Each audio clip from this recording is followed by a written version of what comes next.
xilligii corona uu jiray 19 dabayaaqadeeda iyo 2020 ayay waxay timaaday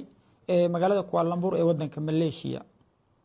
sababta ay u maaday waan ka gaabsanayaa laakiin waan la socdaa xaqiiqda iyo waxa ay u maaday waan ka gaabsanayaa anoo dhoorayo privacy-ga qofka laakiin Zainab Jiji xilligaas ay wadanka timid xitaa waxa jirta in wadankan ay xoogaa tababarka gaari wadista ee ku sii baratay صحاف قرنونو مقع قلاد با تيك توك تكو جوجتا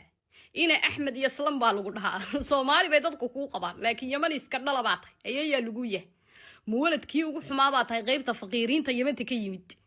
oo waxaan ku iri de way kala fiican yihiin kuwii gaajada ku soo koray oo qaybta faqeeriinta Yamanta ee gaajada ku soo koray baa tahay taas way umada u dhacaysa oo tuug u tahay waxa tirisayna Malaysia timid 2020 miyaa tirid ma iman 2020 hadaba afar bari baan joogay 2018 baan imid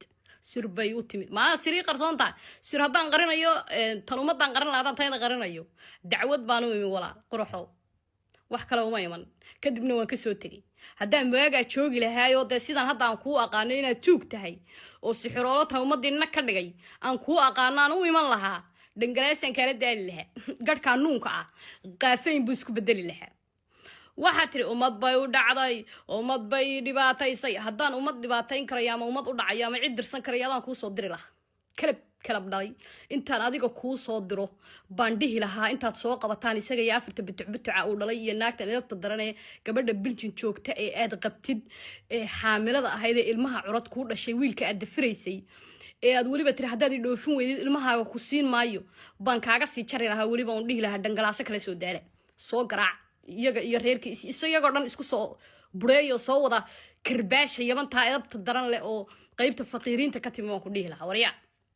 haddaan awoodo inaan ummad dirsado ay ummaddu imaqlayso dhangalaasan kala daali lahaa wallahi ima taqaanid aqoon imalid inda gudud baan naagar baraya baan waxa ma qoro midaan ku sheego gabadha biljin joogta ee ixlaan la yiraahdo ee wiilkaaga curad ku dhashay